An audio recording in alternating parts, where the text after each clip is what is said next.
Ayan. Sabi ko, wala nang parang, wala nang ma-preach. Preach. Because, alam mo, parang lahat na na-preach na yung pastor. Parang yung kahit kung last preaching is all about,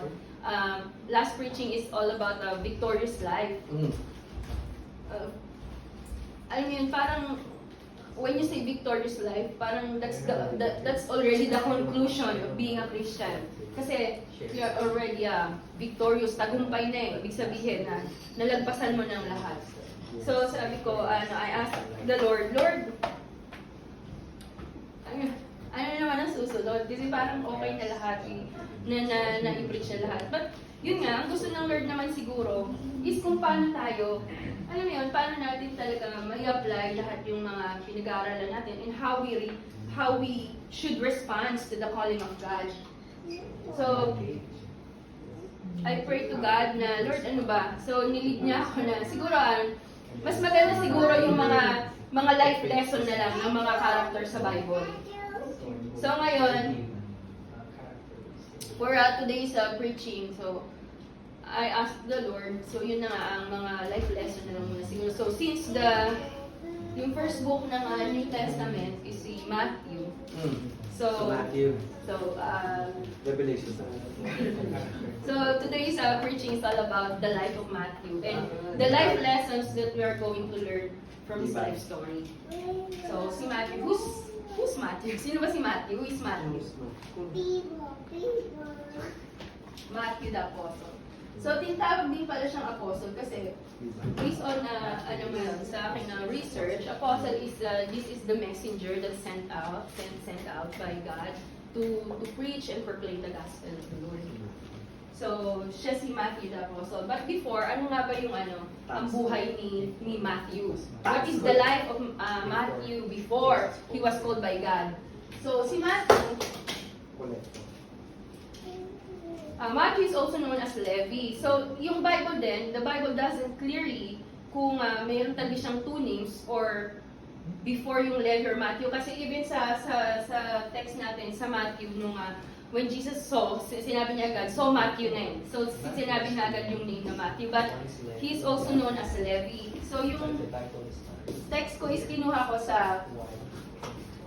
Nilagay ko na rin kung saan siya naka-quote. So, makikita rin natin siya sa Matthew chapter 9 verses 2:13. Then Mark. Pero dito sa Luke, kasi mas... Bakit sa Luke? Kasi dyan, meron akong gustong makuha dyan na word na ginamit how Matthew responds to the calling of God sa Luke. Yes.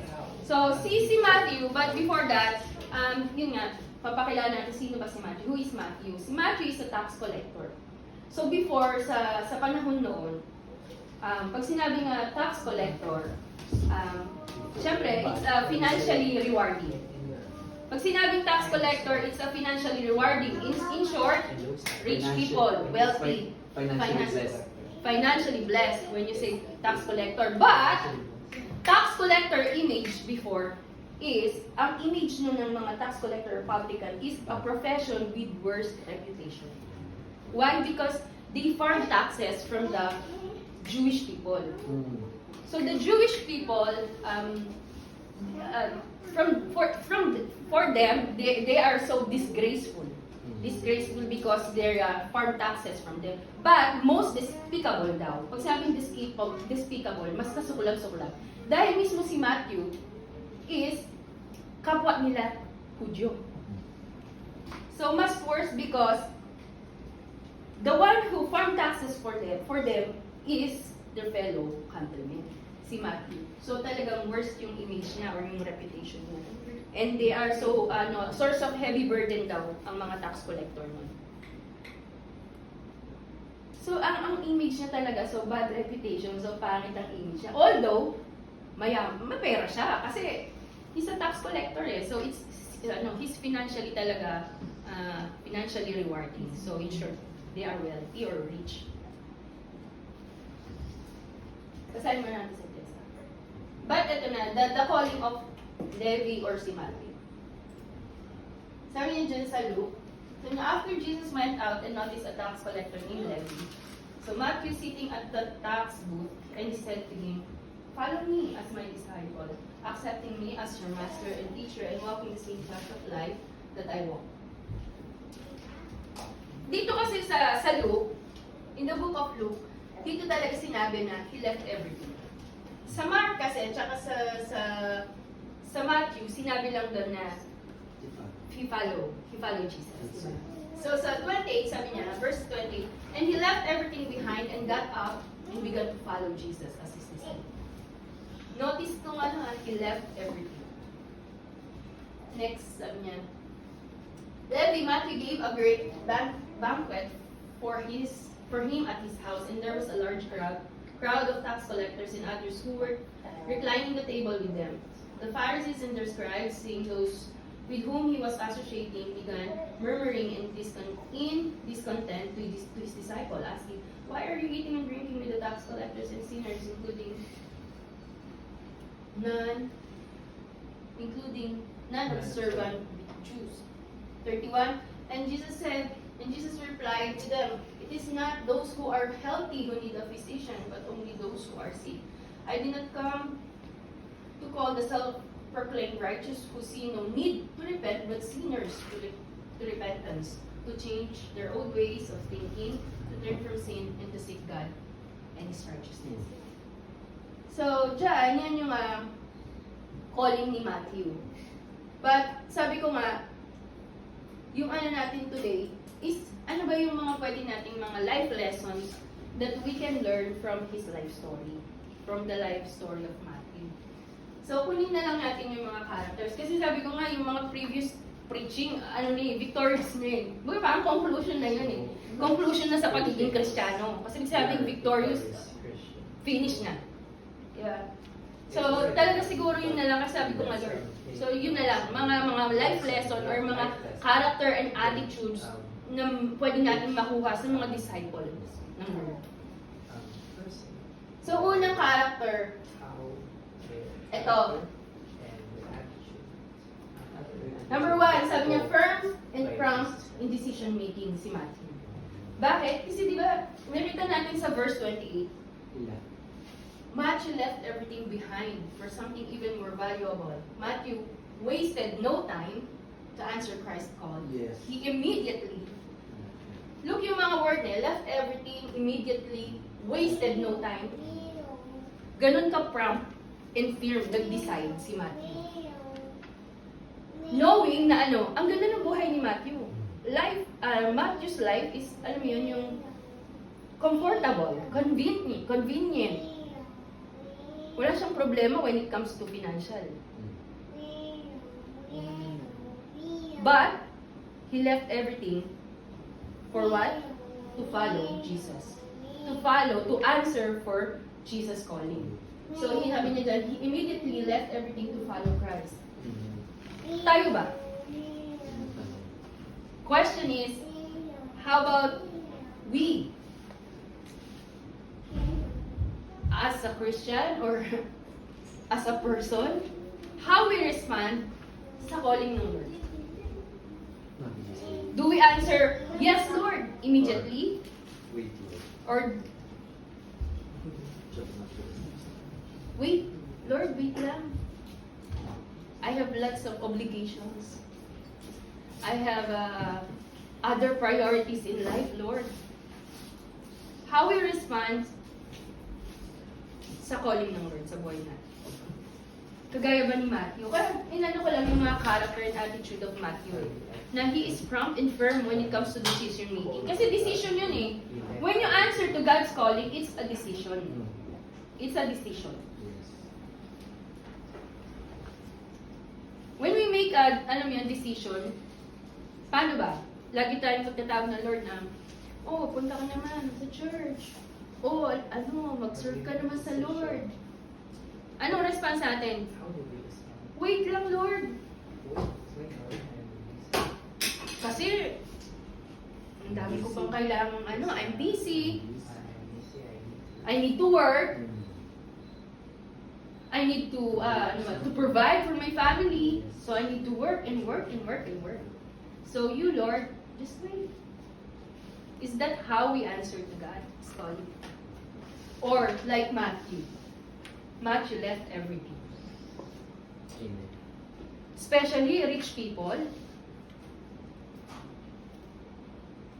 Kagaya nga ng previous na preaching ni Pastor Kelot, di ba? Nahihirapan siya, talagang lumilingon siya eh. Bakit? Kasi ang hirap ng iwanan. Hindi niya maiwan-iwan yung buhay na maganda niya sa kanya. Maganda na yung buhay niya dun sa Sodom at Gomorrah. Tayo ba? Paano? Eh kasi sa work ko, kailangan talaga eh. Hindi ko pwedeng Lord eh. Naiintindihan mo naman to. Saka ka na lang, Lord. Baka mamaya pag when trouble comes, paano? When trouble comes, then we come to the Lord. What if Lord What if the Lord answers us? Just wait. You have trouble? You have problem? Just wait for the answer. Lord help me. What if you said to the Lord, Lord help me? Then the Lord said to you, oh wait. How do we feel?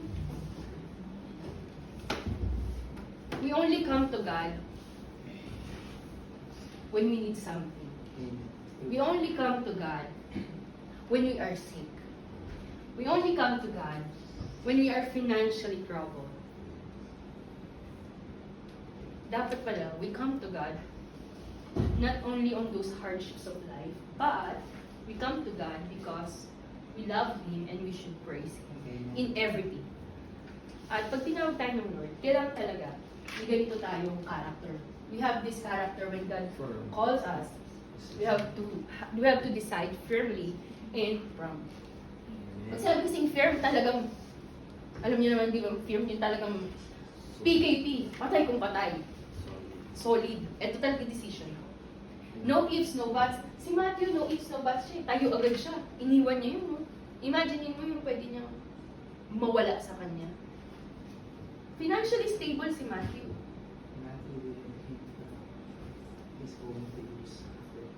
Pero hindi niya iniwan, di ba? Parang kagaya ni Pablo. Di ba si Pablo din di ba? Ano sabi niya? Sa'yo na mundo, akin si Kristo. Bakit? Bakit nag-decide ng ganun si Matthew? Kasi alam niya na merong, ayun na sabi niya, something even more valuable. Kasi ang Lord, sa buhay natin, He is everything. Naniniwala ba kayo? Amen. Siyempre. Of course. So, mahalaga na niyan. Kaya sabi niya dito, Luke emphasized Matthew's call into ministry. He tells us that Matthew left everything. The money, his connection with the Roman government, and powerful position. Diba? Status ng buhay niya is, meron siyang mga connection, high connection. At higit sa lahat, ano sabi niya? Forsaking all for God's calling. How about us? Do we forsake everything for God's calling? Or lahat tayo nandun tayo sa sinasabing panghihinayang. Ano ba yung English ng panghihinayang? Regret. Na marami kasi sayang eh. Okay na yung buhay ko eh. Dami kong pera. Wala kong problema. Kaso tinatawag tayo ng Lord yan.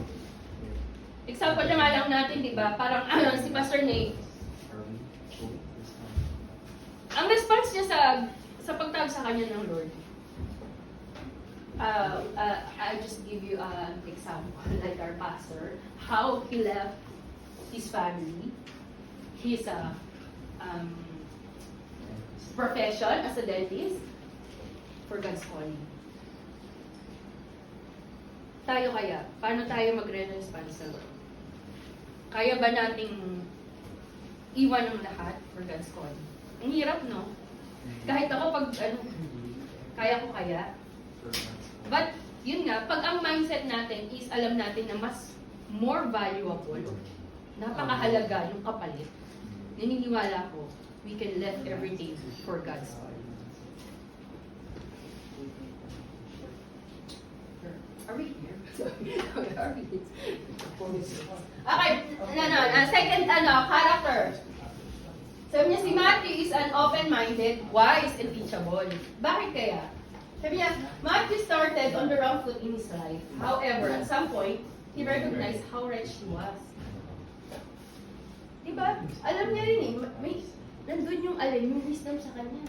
At sabi niya, though he has a comfortable life working as a publican, he knew that there is more to life than earning a living. Yun. Eh tayo kaya? Sayang ang laki ng sahod ko dito eh. Ayan yun. Imagine. Diba? But open-minded si Matthew.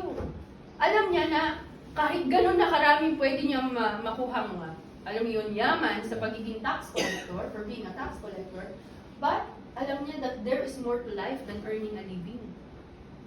Tayo ba? How's our mindset is? Paano ba? Mindset ba natin? Sayang kasi, wala naman kasi kayong binubuhay ng pamilya, kayo hindi naiintindihan. Wala kasi kayong binabayaran, kaya hindi nyo maintindihan eh. Kaya dapat, di ba ganun tayo? Lagi tayong, we have lots of excuses when God's calling us. But si Matthew, he is open-minded, wise, and teachable. Sabi niya dito, though Matthew sacrificed everything, he was not close-minded. Ang sabi niya, or locked into one path of life to gain what he wanted. Alam niya kasi na kahit iwan niya yan, alam niya yung sasamahan niya, yung susundan niya, mas higit ang kayang ibigay sa kanya. Amen. True. Meron ba tayong ganong isip? Na alam ba natin na if we follow Christ, alam natin na mas higit ang kayang ibigay ng susundan natin, which is ang Lord. Ganon ka-wise and open-minded si Matthew. At higit sa lahat, teachable. Bakit siya teachable? Matthew was willing to change course to go in a better direction. Wise na siya, teachable pa siya.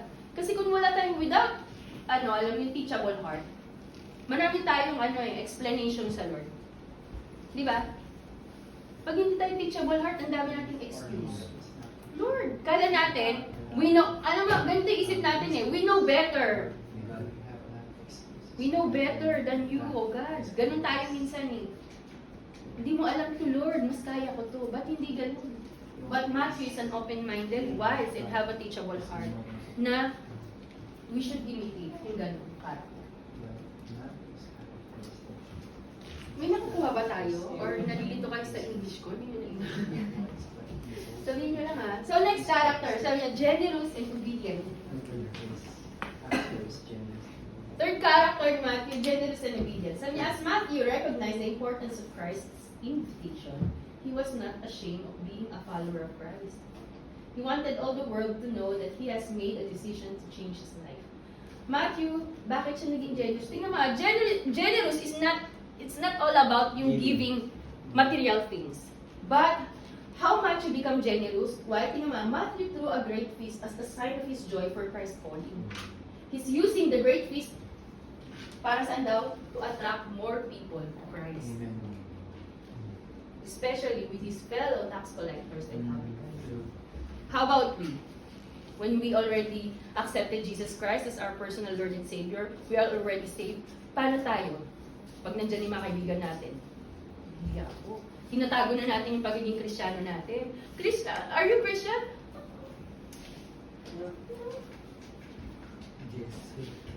Yes.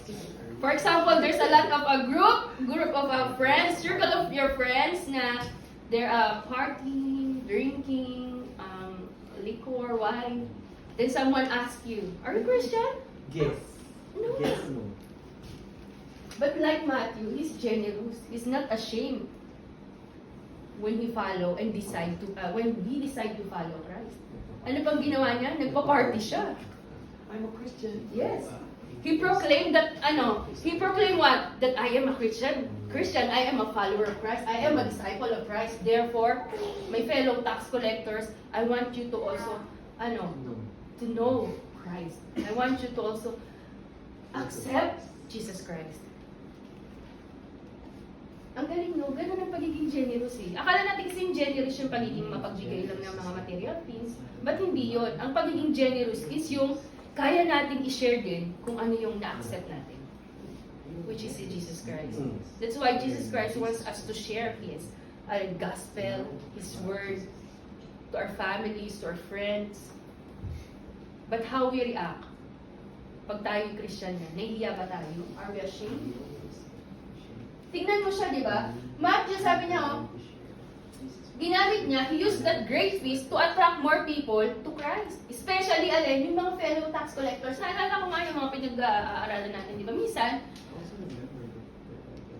di ba paano tayo nakaka-attract din? Pag halimbawa, ikaw, manginginom ka dati, di ba? Addict ka dati. Ikaw lang pwede maka-attract sa kagaya mong manginginom. Ikaw lang pwede maka-attract sa kagaya mong pusakal. Ikaw lang pwede maka-attract sa kagaya mo na, kung ano man yung mga bad characters. Like si Matthew, ginamit niya yung ganong attitude niya dati na para ano, then siya lang ang pwedeng makapagpatunay. Kasi dati siyang ganon. Dati siyang tax collector. So siya lang din ang pwedeng magkaroon ng testimony about dun sa mga fellow tax collectors. Amen. Amen? Amen. So, yun nga, sabi niya, he also wanted other people to see the great joy of finding his purpose and in, di ba? Gusto niya i-share eh. Kasi bakit nakita niya yung true purpose ng buhay niya. Amen. True purpose of his life when he decided to follow Jesus. Sabi niya, and in the process, ano din, also introduce them to the light of the world. Introduce din niya. Tayo ba? How about us? Yung mga kaibigan ba natin, nilalapit natin sa Lord? O pagkasama natin yung mga kaibigan natin, nahihiya tayo? Hindi natin masabi na, I am a Christian. Pagkasama na natin yung mga tomodachi natin. Di ba? Paano ba? Ini-invite ba natin? Nilalapit ba natin sila sa Lord? No, which is, that's our purpose when we accepted Jesus Christ, is to share God's love to others. Amen. At bakit naging obedient siya? Kasi, bakit obedient din si Matthew? Kasi mismo ginawa niya na agad yung Great Commission eh. That is the Great Commission to share and proclaim the gospel. Agad-agad. Action agad si Matthew eh. May action siya, walang patumpik-tumpik. Action agad si Matthew. Kasi pag binasa natin doon sa verses natin kanina, makikita doon na pagka-follow niya kay Jesus, nagpa-park agad siya sa bahay niya para tawagin yung mga iba pang nangangailangan ng salvation. So, he obeyed and put into action the Great Commission. Yun ang Great Commission eh. To share God's gospel and God's love. So yun, alam ba natin tatlo lang naman yung mga character na yun. So, pagiging, ano ba yun? Ano yung una? Sige nga. Wala kang naalala. From film. Firm and from. Next, open-minded, wise and teachable. At etong generous and Generous and generous. So, yun yung mga characters ni Matthew. So, ano naman yung life lesson na makukuha natin sa buhay? Ano yun? The life lesson that we can learn in Matthew's life story. Yun dito. God can do amazing things with people who have shady past. Lahat tayo dito, may pangit na mga nakaraan. May mga, ano yun? Past na, yesterday was.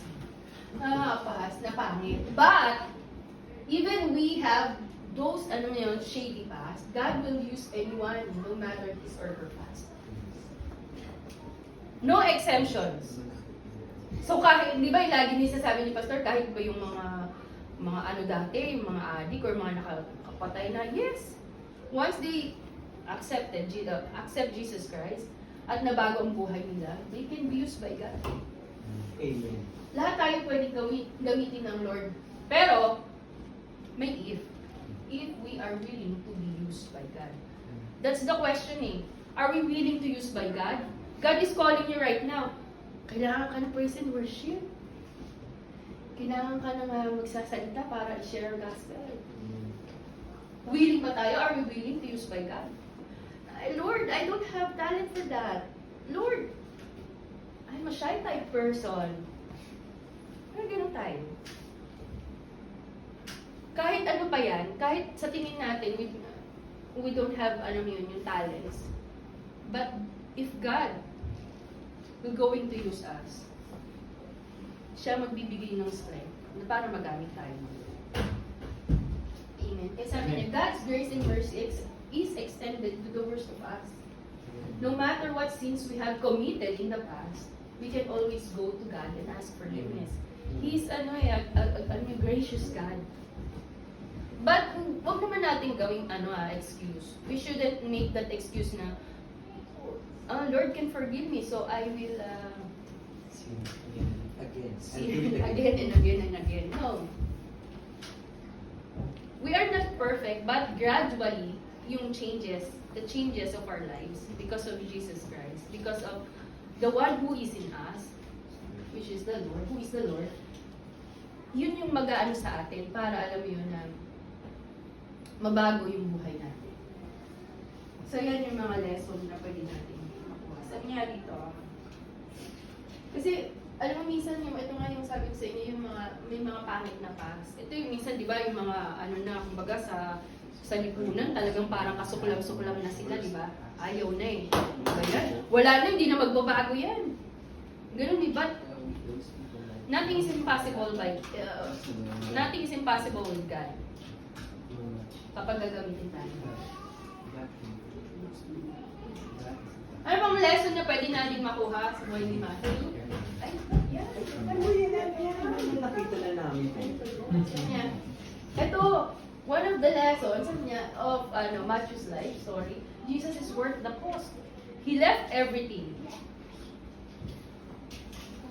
Diba? He left everything to follow Christ. Because Jesus is worth the cost. Matthew gave up a lot when he chose to follow Jesus. Bakit? Following Jesus is always worth the cost. Do you agree with that? Amen. Amen. Diba? Sabi niya, God, a person like Matthew has been given a chance by God to change his ways and become a follower of Christ. After repenting and changing our ways, we can become a new man of Christ. Yun na tayo eh. We are a new creation when we accept Christ. Sabi niya, sinasabi niya dito talaga ni Matthew, syempre, sa atin na ngayon, sinasabi to. Kaya nga, nakita mo yung pagbabago ni Matthew eh. Kumbaga, gusto natin na mainitik din yung gano'ng character and attitude at yung mga lesson na yun sa buhay ni Matthew. Nakita natin kung ano yung transformation ni Matthew. Once a hated tax collector, ano nangyari? A disciple of Jesus. Once a sinner, now forgiven. Na pwede rin sa atin. We are sinners. But when we ask forgiveness and repent to God and accepted Him as our personal Lord and Savior, we are now forgiven. Sabi nga ni Pastor, lagi niya na-exhort, not just forgiven, but also our sins are forgotten. And sabi niya, once a man with a reputation for cheating and stealing, kasi before nasabi ko sa inyo, ang tax collector is bad reputation. But, from bad reputation, Matthew, a man used by God, tingnan mo naman, to write the first book in the New Testament. So, nothing is impossible. Kahit everyone na naririto, kayang gamitin naman. Hindi natin alam, one day, baka mga nasa likod siya, papastor pala. Ayun. Ngayon lang, parang mga iba ang mga character and attitude. But, kayang pihitin ng Lord yan. Naniniwala ako. Amen? Amen. Kaya, anong application? Like Matthew, let us make sure that whatever might keep us from following Jesus, we leave it all behind. Kaya ba natin yun? Yun yung question eh, kung kaya natin. But, sabi nga ni Pastor kanina, malakas ang nasa sa atin. Kaya kaya natin, greater is He that is in us than who is in the world. Kaya, kaya rin natin. Ano man ang mga nagiging hindrance, hadlang to follow Jesus, we need to leave it. Leave it all. Hindi niya lang sinabing leave it behind. Leave it all behind. Lahat. So like Matthew, we should look for opportunities to tell our friends about Jesus. Di ba yung ginawa niya kanina? How generous He is. Not just in material things, but generous in the aspect of sharing God's love to others. Yeah. Question?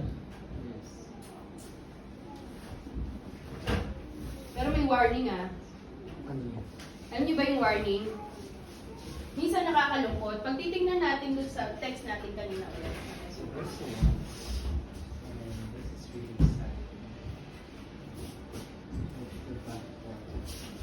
Minsan nagiging ano tayo, even we are Christians, We are like Pharisees.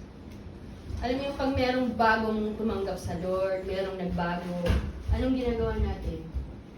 Para tayong mga Phariseo, minamak natin. Sabi niya nga dito, as Christians today, we see people change their ways.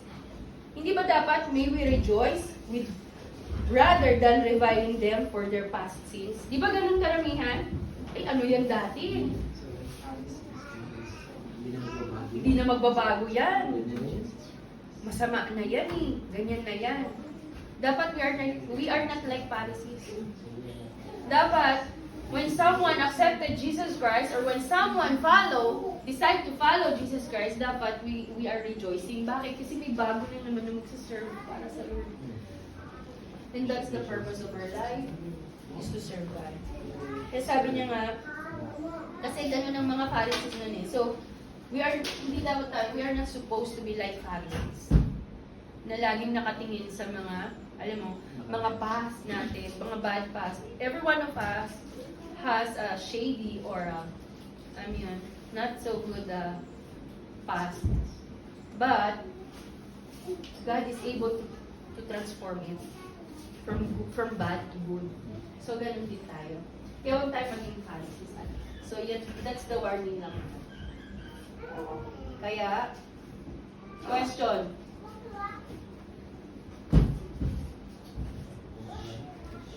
That's the question. What old life did we leave behind in order to fully follow the Son? Siyempre, kayo lang din makakasagot.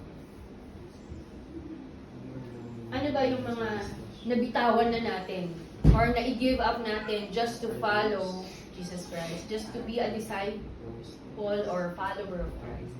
So, tayo lang makakasagot. So, gaya nga ni Matthew, kunin natin yung ganong character at yung mga lessons sa buhay niya. Kasi, yun siya, yung dating bad reputation, his old life, bad reputation, but transform ng Lord nung tinawag siya at nag-decide siya. Na-transform din ang buhay niya nung nag-decide siyang sumunod eh. Kailangan din meron talaga tayo. Kaya masabi niya, di ba, prompt and firm when it comes to decision making. Alam niya kung ano, voice kasi siya eh, kaya alam niya kung ano magiging decision niya. So, natatransform lang yung buhay natin once we decide to follow Christ. Iiwan na natin yung old life natin. And, doon na tayo sa new one. So, yun. Kaya, sa conclusion, syempre, the famous. So, therefore, if anyone is in Christ, he is grafted in, joined to him by faith in him as Savior. He is a new creature, reborn and renewed by the Holy Spirit. The old things, the previous moral and spiritual condition have passed away. Behold, new things have come because spiritual awakening brings them. Sabi niya, and the new birth experience is exactly what God says it is, a fresh beginning. When we are born again, we not only have our sin forgiven and our guilt removed, but we also receive the Holy Spirit who comes to indwell us and live Christ's life through us. We can never be what we were before because we have been born into His life with a new spirit and nature, and because of that, ito na, our desires and goals should be conformed to those that God has for us and planned for us. So yun lang. Nawa, may nako tayong mga life lesson sa life story. Yung mga character and attitude, how he respond to God's calling. Ano siya eh? Hindi siya nag-waste ng time. He wasted no time. Immediately respond to God. At not just immediately respond to God, but he left everything just for the calling of Christ. So, dapat maging ganun tayo. Iiwan na natin eh. He left even yung ating old life eh, iiwan natin eh. Kasi kahit ito, yung sa conclusion natin, ito tayo eh. Iiwanan na natin yung dati nating buhay for the sake of following Jesus Christ. Kasi ano ba yung mga dati nating buhay? Yung mga dinidesire natin, ano ba yung mga desire natin dati? Ano yung mindset natin dati? Magpayaman, lahat, di ba? But yun yung mga old, natin, habits, old life. So, kailangan na natin baguhin. Iwanan, not just to change, but leave. Leave it all behind. And follow Christ. So, yun lang. Thank you. Yun na. Well, so, the life of Matthew, we already know how Matthew, the tax collector, before, he's like a villain, but now, become a follower of Christ. Before, we just like Matthew, pares tayo ni Matthew na dati rin. But the question is, when God called us, same with Matthew, before, God Himself asked you, for example, Natalie, come follow me. Before. But now, changes a lot of things na kung paano siya tumawag. The calling. Even Miss Suda, also called by God. So, lahat tayo, all of us, called by God. So, it doesn't mean na sinasabi na, I want God Himself to call me. No. Every time God calls each and every one, that is the calling. And the purpose is to follow Him. But the next question is, are we ready to let all left behind our old nature? To leave all. Hindi natin kaya eh. But God's presence, every time, of course, each day by day, tinuturuan niya tayo, God teaches us how we left our old past. Because being a born-again Christian, we are now a new creation. The old has gone, and the new has come. How many born-again Christians are here today? Exactly! We are a born-again Christian, the follower of Christ. Just like Levi, yung mga past natin, it's already... Doesn't matter. At yung mga past na yun, God use that past for God's glory. Before you are a murderer, killer. But now when God changes us, transform us, that's the power of God. Kaya ba ng Diyos yun? Na pagbuhin siya? That is the power of God. Hindi natin power yun. It is God's power to change people. How many people believe that this is not an accident? Of course, calling, that is the calling of God. So be sure na gamitin natin yan for God's glory. Ilan dito ang so blessed na tinawag ka ng Panginoon? Amen. Of course, you are called by God. Ang galing ng ginawa, no? Before talagang Diyos na tumatawag, sumunod ka. Kung gagawin niyo sa bawat isa, di ba hanggang ngayon buhay pa si Kristo sa dami ng gusto niyang tawagin? Pero sa isang iglap, ang ganda ng ginawa niya, tinawag niya tayo. Paano ano? Pag may mga ganitong mga gawain, God is calling. May nag-invite sa inyo, God is calling. Join us in Bible study, sa service, God is calling. Pero some people doesn't know kung paano yung procedure na ng panibago. Kasi alam you know why? Nagmamadali na ang Diyos. Kaya ganito siya paano siya tumawag. Talagang in general na. Sabog. Calling yun eh. Ini-invite tayo sa church, that is the calling of God. Iba-iba kasi ang pamamaraan, method, or ways ng Panginoon. Hindi siya laging ganun. Kaya yung mga disciples niya, nalito di ba? Naglakad siya sa tubig. Ano nangyari? Ghost. Even the disciples, hindi niya nalaman. So ngayon, ito yung pamamaraan. This is the calling of God. Kaya ang gusto natin is, dapat malaman natin kung ano ang buhay. Kailangan yung unang firm at prompt decision making. When God called you, say, yes, Lord, yes, Lord, yes, yes, Lord. Walang no. Yes. Pangalawa, open-minded tayo, wise and teachable. We need to get that kind of characteristic ni Matthew. Next, generous and obedient. Nagpa-party siya. Kaya di ba minsan nagpa-party tayo kami kainan to know, to attract more, that we are also, just like Matthew, sinner from sinner into a new creation. Amen? Amen. So let's all stand up. Let's all praise to the Lord. Let's all give praise to. Salamat natin ng Lord sa buhay grace na ginamit niya as